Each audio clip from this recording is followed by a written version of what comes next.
తాకట్లో ఉన్న మీ బంగారాన్ని విడిపించి ఆ రోజు ఆన్లైన్ ధరకే మేము కొంటాం. Sharma gold company. నమస్కారం, నేను మీ Nagaraj Sharma. I dream channel వారికి స్వాగతం. మన ముందున్నారు బ్రహ్మశ్రీ భార్గవ గురుస్వామి గారు, ప్రముఖ ఆధ్యాత్మికవేత్త. గురుగారు నమస్కారము. నమస్కారం. వందే మాతరం. ఈసారి వినాయక చవితి గురించి చాలామంది భక్తులకు చాలా సందేహాలు ఉన్నాయి. అసలు చవితి అంటే ఏ విధంగా చేసుకోవాలి మొదటి అలాగే ప్రతిసారి కూడా వినాయక చవితి చేసుకున్నప్పుడు ఉదయాన్నే మండపం చేసుకుంటారు. స్వామివారి విగ్రహాన్ని ప్రతిష్ఠించుకొని పూజలు చేసుకొని ఆ రోజు సాయంత్రము స్వామివారి కథ వింటారు.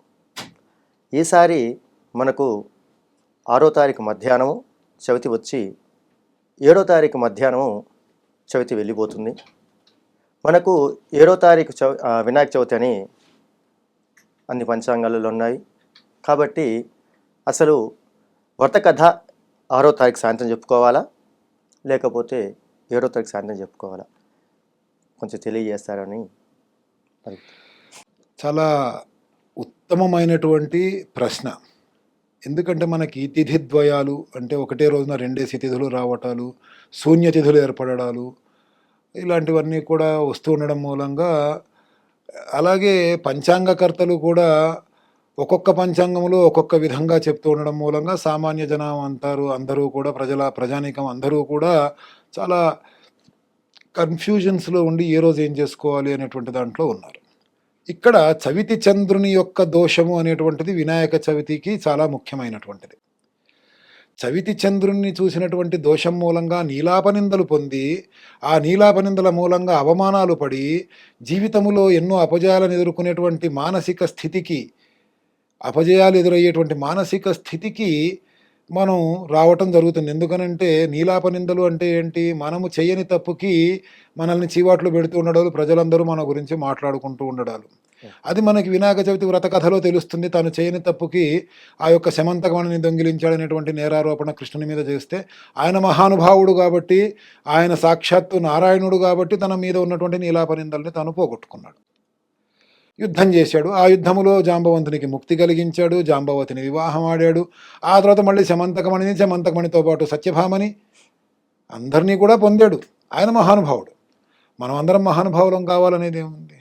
అందుకని అదే కథలో అందరూ కూడా అడుగుతూ ఉంటే, మరి ఈ యొక్క నీలాపనిందల నుంచి మనం మిగతా జనాలందరూ ఏ విధంగా బయటపడాలి? మహానుభావ, నువ్వు గొప్పవాడివి కాబట్టి ఈ యొక్క చవితి చంద్రుని చూసినటువంటి శాపం ఏదైతే ఉందో, ఆ శాపవశాత్తు ఇబ్బందులు ఎదురైతే నువ్వు తప్పించుకోగలిగావు, కానీ మేమందరం ఏం చేయాలి అని అంటే, ఆ శ్రీకృష్ణ పరమాత్ముడు ఇచ్చినటువంటి అనుగ్రహం ఏంటంటే, ఎవరైతే పొరపాటున ఈ యొక్క చవితి రోజున, వినాయక చవితి రోజున, భాద్రపద శుద్ధ చవితి రోజున చంద్రుణ్ణి చూస్తారో, ఇదే కదా కథ.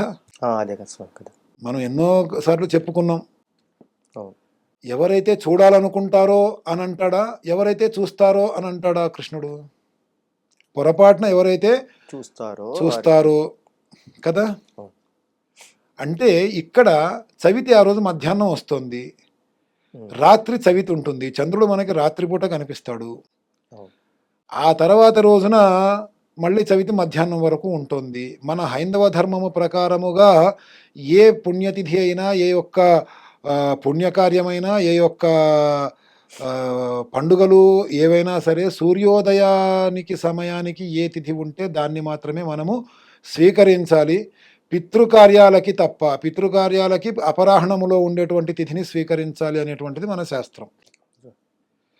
అలాగే ఇక్కడ కృష్ణ పరమాత్ముడు కూడా ఎవరైతే పొరపాటున చవితి చంద్రుణ్ణి చూడడం జరుగుతుందో వాళ్ళు ఈ యొక్క కథ మొత్తము చెప్పుకొని, వినాయకునికి యథావిధిగా పూజ సలుపుకొని, ఈ యొక్క కథ చెప్పుకొని అక్షంతల్ని తల మీద వేసుకుంటే ఆ చవితి చంద్రుణ్ణి చూసినటువంటి శాపము విముక్తి కలుగుతుంది, ఆ శాపవశాత్తు వచ్చేటువంటి ఇబ్బందులు తొలగిపోతాయి అనేటువంటి విషయాన్ని ఆ వ్రత కథలో శ్రీకృష్ణ పరమాత్ముడు తెలియజేశాడు. కానీ మనము ఆర్య వ్యవహారంబుల దృష్టంబు గ్రాహ్యంబు, పెద్దవాళ్ళు ఏదైతే వ్యవహరిస్తూ ఉన్నారో వాళ్ళు చెప్పారో దాన్ని మనము గ్రహించాలి, దాన్ని మనము ఆచరించాలి.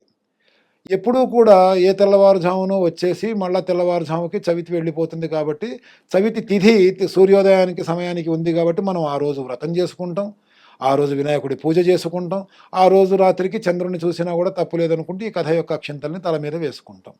ఈసారి కొంచెం భిన్నంగా వచ్చింది. ఇలా భిన్నంగా రావటం ఇదే మొదటిసారి కాదు, ఇదివరకు కూడా ఎన్నోసార్లు చాలా పండుగలు తిథిద్వయాలలో రావటం జరిగింది. అయితే ఇప్పుడు కూడా మనము చవితి చంద్రుణ్ణి చూసినటువంటి శాప ప్రభావం ఏదైతే ఉందో దాని నుంచి మనం విముక్తి పొందడము కోసము, దాని ప్రభావం మన మీద ఉండకుండా ఉండడము కోసము మనకి మిగులు అంటే ఏ రోజైతే సూర్యోదయం సమయంలో చవితి ఉందో అంటే మనకి 8వ తారీఖు అవుతుందా అది 7వ తారీఖు మిగిలవుతుంది. 6వ తారీఖు మధ్యాహ్నానికి చవితి వస్తుంది. 7వ తారీఖు మధ్యాహ్నానికి చవితి వెళ్తుంది. 7వ తారీఖు ఉదయం మనము వినాయకుడికి పూజ, ఆయనకి పట్టాభిషేకం చేశారు కాబట్టి గణాధిపత్యం ఇచ్చారు కాబట్టి దానికి సంబంధించి కుమారస్వామి మీద కూడా ఆయన తన తమ్ముడైనటువంటి కుమారస్వామి మీద కూడా అన్ని తీర్థయాత్రలు చేసి వచ్చినటువంటి దానిలో ఆయన నెగ్గాడు, పట్టాభిషేకం జరిగింది. కాబట్టి మనము 7వ తారీఖు నాడు చవితి పండుగ చేసుకుంటూ ఉండాలి. 6వ తారీఖు రోజు రాత్రి మనం ఏదైతే చంద్రుణ్ణి చూసినటువంటి దోషం ఉంటుందో అది 7వ తారీఖు నాడు అక్షంతలని ధారణ చేయటము ద్వారా ఆ దోషం పోతుంది. అందుకనే పెద్దవాళ్ళైనటువంటి పంచాంగకర్తలు అందరూ కూడా 7వ తారీఖున వినాయక చవితిని రాశారు కానీ 6వ తారీఖున కాదు. చాలా సంతోషము. ఐడ్రీమ్ ఛానల్ ద్వారా భక్తులందరికీ కూడా చాలా చక్కగా తెలియజేశారు. జై హింద్. జై హింద్. వందే మాతరం.